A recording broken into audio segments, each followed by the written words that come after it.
बिस्मिल्लाहिर्रहमानिर्रहीम। अस्सलाम वालेकुम जी। Welcome to food secrets with Munaza Waqar ji. तो आज आपके साथ मसाला फ़्रेंच फ्राइज़ की बहुत ही क्रिस्पी सी रेसिपी शेयर करूंगी, जिसको बच्चे बड़े सभी शौक़ से खाएंगे। और इसको बनाना तो बहुत ही आसान है, मिनटों में ये रेसिपी तैयार हो जाएगी। तो जी बिस्मिल्लाहिर्रहमानिर्रहीम के साथ बहुत ही क्रिस्पी क्रंची करारे से मसाला फ़्रेंच फ्राइज़ बनाना शुरू करते हैं। तो यहाँ पर मैंने लिए हैं 3 अदद बड़े साइज़ के आलू मैंने वॉश करके उनका छिलका उतार के रख लिए। अब आपके सामने मैं कटिंग करूँगी कि कटिंग कैसे आपने करनी है। ये साइड वाले पार्ट्स आपने दोनों तरफ से निकाल देने हैं, लेकिन इनको भी हम वेस्ट नहीं करेंगे। अब आपने इस तरह मोटे मोटे स्लाइसिस कर लेने हैं और इन स्लाइसिस को आपने फिर फ्राइज़ की शक्ल में काट लेना है। ये कटिंग बहुत ही ईजी है, सिर्फ ये आपको बताना था कि इस तरह आपने कटिंग करनी है ताकि बिल्कुल हम फ्रेंच फ्राइज़ वाली ही कटिंग कर सकें। तो जी यहाँ पर हम सारे आलू इस तरह कट कर लेंगे। ये देखें इनका साइज़, इनकी बेहतरीन कटिंग हो चुकी है। अब हम ये जो साइड के पार्ट्स हैं इनको भी वेस्ट नहीं करेंगे, इनको भी मैं बीच में से काट लूँगी। आप चाहें तो हाथ में पकड़ के भी इनको काट सकते हैं, जैसे आपको आसानी हो आप वैसे इनकी कटिंग कर लें। तो यहाँ पर सारे फ्राइज़ हमारे कट हो चुके हैं। अब हम इनको मसाला लगाएंगे। तो जी यहाँ पर एक मैं बाउल लूँगी, खुला आपने बर्तन लेना है ताकि मसाला इन पे अच्छी तरह लग सके और कोटिंग भी अच्छे से हो जाए। तो जी यहाँ पर सबसे पहले मैं डालूँगी 1 टीस्पून नमक डाल लें और इसके बाद मैं डालूँगी 1 टीस्पून लाल मिर्च पीसी हुई। आपने तेज़ कलर वाली या कश्मीरी लाल मिर्च डालनी है, इससे कलर बहुत ही अच्छा आता है। अच्छी तरह टॉस कर लेंगे। इसके बाद मैं गार्लिक पाउडर डालूँगी 1/2 टीस्पून। अगर आपके पास गार्लिक पाउडर नहीं है तो आप इसमें गार्लिक पेस्ट भी डाल सकते हैं। इसके बाद मैं डालूँगी जी 3 चम्मच मैदा, 3 टेबलस्पून मैदा इसमें जाएगा। और इसके साथ ही मैं इसमें दूसरी चीज़ जो शामिल करूँगी वो है कॉर्नफ्लोर। जितना मैदा आपने लेना है उतना ही कॉर्नफ्लोर। तो 3 चम्मच मैंने मैदा लिया है, तो 3 चम्मच ही मैं इसमें कॉर्नफ्लोर के डालूँगी। इससे हमारे फ्राइज़ बहुत ही क्रिस्पी बनेंगे। अब आपने हाथों की मदद से ये मैदा और कॉर्नफ्लोर अच्छी तरह मिक्स कर लेना है ताकि सारे फ्राइज़ पे अच्छी तरह कोटिंग हो जाए। और दूसरी अहम बात कि आपने इनको मसाला लगा के छोड़ना नहीं, क्योंकि आलू बहुत जल्दी पानी छोड़ते हैं। हमने इन पे नमक लगा दिया है। तो जैसे ही आपने इनको कोट करना है, साथ ही आपने इनको फ्राई करना शुरू कर देना है। ये देखें कितनी अच्छी कोटिंग हो चुकी है और ज़रा भी अभी इनमें पानी नहीं है। अब आपने कढ़ाई में ऑयल डालना है और ऑयल को अच्छी तरह पहले आपने गर्म कर लेना है। ठंडे ऑयल में अगर आप फ्राइज़ डालेंगे तो सारी कोटिंग उतर जाएगी और हमारे फ्राइज़ भी क्रिस्पी नहीं बनेंगे। तो इस बात का आपने ख़ास ख्याल रखना है। और डालते साथ ही आपने एकदम इनमें चम्मच नहीं चलाना। 5 मिनट के बाद आपने इनको अलट पलट करना है। और ये देखें जी तकरीबन 7 मिनट के अंदर हमारे ये बेहतरीन फ्राइज़ तैयार हो चुके हैं। देखने में भी बहुत ही ज़बरदस्त लग रहे हैं और जब आप इनको खाएंगे तो आपको मज़ा आ जाएगा। और क्रिस्पी तो इतने हैं कि आप इनकी आवाज़ खुद सुन सकते हैं। ये देखें जी माशाल्लाह बहुत ही क्रिस्पी क्रंची से हमारे मसाला फ़्रेंच फ्राइज़ तैयार हो चुके हैं। बिल्कुल रेसिपी को आपने इसी तरह ही फॉलो करना है। और अगर आपको मेरी रेसिपी पसंद आई है तो काइंडली लाइक ज़रूर करें और इस रेसिपी को अपने प्यारों में ज़्यादा से ज़्यादा शेयर करें। केचप के साथ सर्व करें या इमली की चटनी के साथ, जैसे आपका मन हो वैसे आप इसको खा सकते हैं। तो जब से मुझे पता चला है कि बाज़ार में मिलने वाली कीमा टिक्की, जिसे हम बहुत शौक़ से खाते हैं, मैं भी बहुत शौक़ से खाती हूँ, वो असल में होती है आलू टिक्की।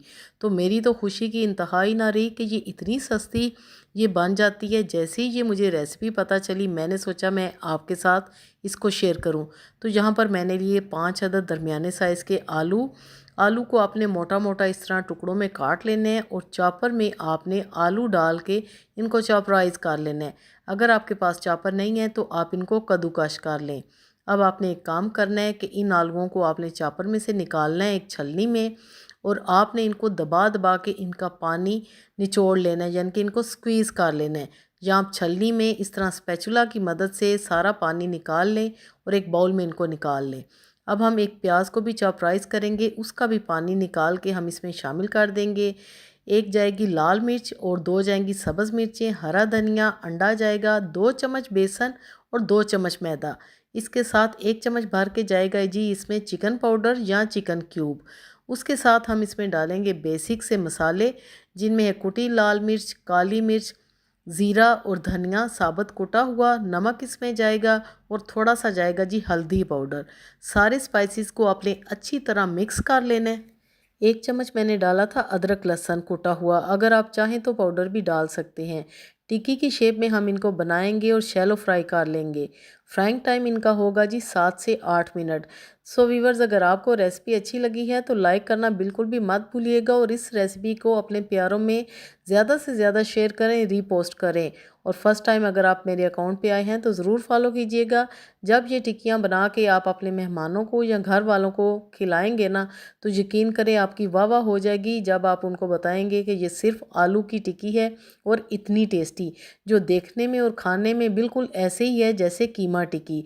तो जी केचप के साथ सर्व करें या इमली की चटनी के साथ, आपको मज़ा आ जाएगा। आज आपके साथ लेफ़्ट ओवर राइस से गोला कबाब बनाने की बहुत ही स्पेशल सी रेसिपी शेयर करूंगी, जिसको बनाने के बाद और खाने के बाद कोई यकीन ही नहीं करेगा कि ये हमने बचे हुए चावलों के साथ गोला कबाब बनाएंगे।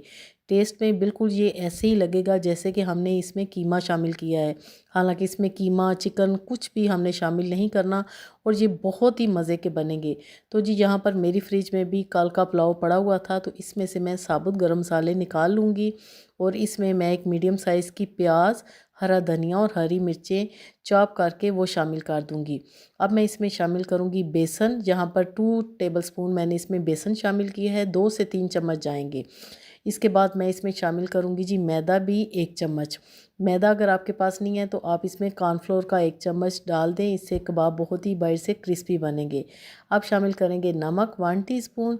इसके साथ कुटी लाल मिर्च आपने इसमें लाजमी डालनी है, 1 टीस्पून वो भी जाएगी।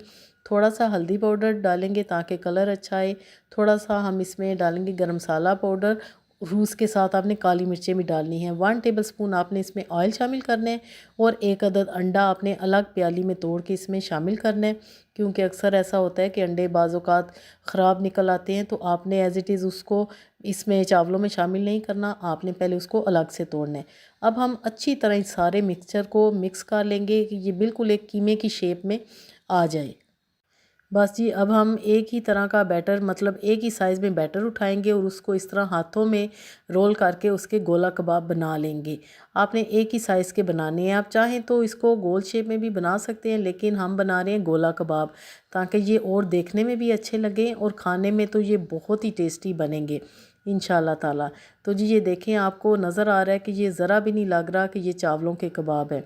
अगर आपके पास बॉयल राइस भी हैं तो आप उनके साथ भी ये रेसिपी बना सकते हैं। अगर आपके पास पुलाव या मटर पुलाव या चना पुलाव, कोई भी इस तरह का पुलाव बचा हुआ है तो आप उसके साथ ये बना सकते हैं।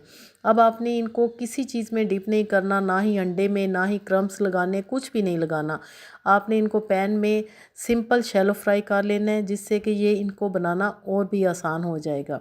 सिर्फ 5 मिनट में ये हमारे कबाब तैयार हो जाएंगे, जिन पे हमारा कोई भी ख़र्चा नहीं हुआ, बल्कि लेफ़्ट ओवर राइस जो हमारी फ्रिज में पड़े थे उनको हमने इस्तेमाल करते हुए ये मज़ेदार से गोला कबाब बनाए हैं।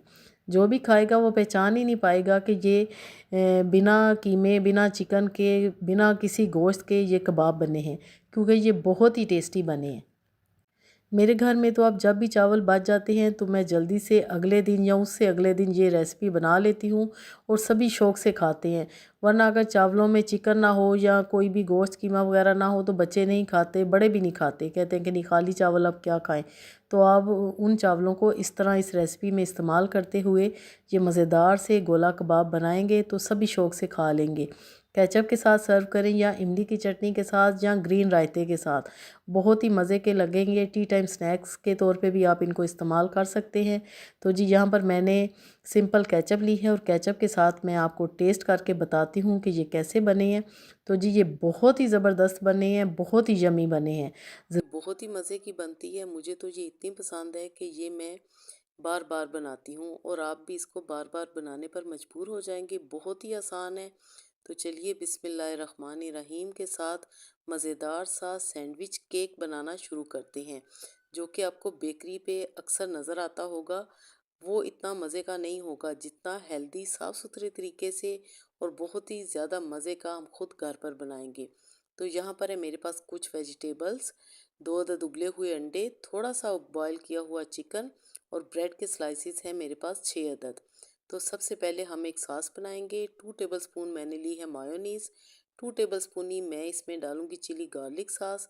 आप चाहें तो केचप भी डाल सकते हैं। 2 टेबलस्पून ही मैं इसमें डालूंगी जी फ्रेश क्रीम। ये तीनों चीज़ें हम लेंगे और इनको हम अच्छी तरह मिक्स कर लेंगे। थोड़ी सी डालेंगे काली मिर्च। अभी मैं इसमें साल्ट नहीं शामिल करूँगी क्योंकि मायोनीज़ में भी और चिली गार्लिक सॉस में भी अच्छा खासा साल्ट होता है। तो आपने ये अच्छी तरह मिक्स कर लेना है। अब हम शामिल करेंगे बिल्कुल बारीक कटी हुई बंद गोभी, 1 कप के करीब बिल्कुल बारीक कटी हुई गाजर और बिल्कुल फाइन कटी हुई शिमला मिर्च और बिल्कुल छोटे छोटे साइज़ में कटा हुआ खीरा। उसके साथ डालेंगे 1 कप के करीब बॉयल की हुई चिकन, जिसको मैंने सिंपल नमक और काली मिर्च डाल के बॉयल किया था, फिर मैंने उसको इस तरह श्रेड कर लिया। इन सारी चीज़ों को आपने अच्छी तरह मिक्स कर लेना है। अब आपने लेना है 1 अदद उबला हुआ अंडा। 1 अंडा हम अभी यूज़ करेंगे और 1 अंडा हम आगे चलकर यूज़ करेंगे। उसको आपने इस तरह ग्रेटर की मदद से बिल्कुल ग्रेट कर लेना है। आप चाहें तो इसको नाइफ़ की मदद से भी कर सकते हैं। थोड़ा सा मैं डालूंगी नमक और थोड़ी सी मैं डालूंगी तकरीबन हाफ़ टी स्पून के जितनी कुटी हुई लाल मिर्चें। नमक आपने हाथ रोक के डालना है ताकि ज़्यादा ना हो। अब आपने ब्रेड के स्लाइसिस को लेने हैं और इस तरह उनकी एजिस को काट लेना है। ये बिल्कुल भी वेस्ट नहीं जाएंगी। इनके आप क्रम्स बनाकर मुख्तलिफ़ रेसिपीज़ में यूज़ कर सकते हैं और आप इनको किसी भी जार में डाल के फ्रिज में रख दें, ये ख़राब भी नहीं होती। जब आपका दिल चाहे आप इनको यूज़ कर सकते हैं। तो ब्रेड के स्लाइसिस हमने सबसे पहले तैयार कर लेने हैं। अगर आप अफ्तारी में फ्राइड चीज़ें खा खा के बोर हो चुके हैं और आपका दिल कर रहा है कि कोई लाइट सा खाएं, तो ये रेसिपी बहुत ही ज़बरदस्त है। अब आपने इस तरह कोई भी या रैपिंग शीट ले लेनी है या प्लास्टिक शीट लेनी है। उसके ऊपर आपने सबसे पहले ये ब्रेड के स्लाइसिस रखने हैं। ये इसलिए है कि ताकि आप आसानी से सारा ये केक तैयार कर लें और फिर इसको उठा के प्लेट में सर्व कर लें, इसलिए ये मैंने रखी है। अब आपने जो सारे हम मिक्सचर बनाया था ना, वो हम इन स्लाइसिस पे लगाएंगे। दोनों स्लाइसिस को आपने जोड़ के इस पे मिक्सचर लगाना है। अब हम इसके ऊपर दूसरे स्लाइसिस रखेंगे और उनके ऊपर भी हम ऐसे ही सारा मिक्सचर लगा देंगे। अमूमन हम जो सैंडविच बनाते हैं वो हम बस इस तरह फिलिंग लगाई और काटा और सर्व किया। ये थोड़ा डिफरेंट है। ये देखने में भी बहुत ही आपको टेम्पटिंग लगेगा और खाने में तो इतना मज़े का लगेगा ना कि आप इसको देखिएगा कि अक्सर बनाने पर मजबूर हो जाएंगे और बच्चे बड़े सभी आपसे फरमाइश करेंगे। अब हम तीसरा स्लाइस भी इसके ऊपर रखेंगे, यानी कि दोनों तरफ से, और साइडों पे भी हम इस तरह थोड़ी सी फिलिंग लगाएंगे और इस तरह जो शीट है ना, हम उसको इस तरह किनारों के साथ ज़रा लगाएंगे ताकि ये स्मूथ हो जाए। सैंडविच केक को हम फ्रिज में रखेंगे 15 मिनट के लिए और हम इसकी तैयार करेंगे टॉपिंग। 2 टेबलस्पून मैंने ली है फ्रेश क्रीम और 2 टेबलस्पून ही मैंने ली है जी मायोनीज़। इन दोनों चीज़ों को अच्छी तरह हम मिक्स कर लेंगे और इसमें शामिल करेंगे थोड़ी सी कुटी हुई काली मिर्चें। नमक अब हम इसमें शामिल नहीं करेंगे। और ये देखें जी, केक हमारा सेट हो चुके हैं। हम इस तरह इसको प्लेट में निकाल लेंगे और ये कितनी इजीली निकल चुका है, इसीलिए मैंने इसके नीचे प्लास्टिक शीट लगाई थी। अब हम टॉपिंग करेंगे। जो सॉस हमने बनाई है वो हम इस केक के चारों तरफ लगा देंगे और ऊपर हम थोड़ी सी वेजिस डालेंगे जिसमें शिमला मिर्च और गाजर है। आपने बिल्कुल मेरी तरह इसको डेकोर करना है ताकि देखने वाला खुश हो जाए। ऊपर हम डालेंगे थोड़े से चिकन के चंक्स जो कि मैंने बचा के रखे हुए थे। इस तरह आपने साइडों पे थोड़े थोड़े डाल देने हैं और 1 अदद जो बॉयल एग था मेरे पास, वो अब हम इस पे ग्रेट करके डाल देंगे इसी तरह। बहुत ही नीट आपने ये काम करना है, ज़रा भी आपने मैस क्रिएट नहीं करना ताकि देखने वाला खुश हो जाए। थोड़े से मिंट लीव लगाएंगे जो कि मैंने फ्रेश फ्रेश अभी उतारे हैं अपने किचन गार्डन से। इस तरह अगर आपके पास मिंट लीव नहीं है तो कोई मसला नहीं, आप इस पे थोड़ा सा हरा धनिया स्प्रिंकल कर सकते हैं, बिल्कुल थोड़ा सा, ताकि थोड़ी ग्रीन लुक इसमें आए। ये देखें जी, माशाल्लाह बहुत ही ज़बरदस्त सा हमारा सैंडविच केक तैयार हुआ है। व्यूअर्स, ये इतना मज़े का बनता है कि आप जब बनाएंगे तो आप खुश हो जाएंगे, आपको ख़ुद भी बहुत मज़े का लगेगा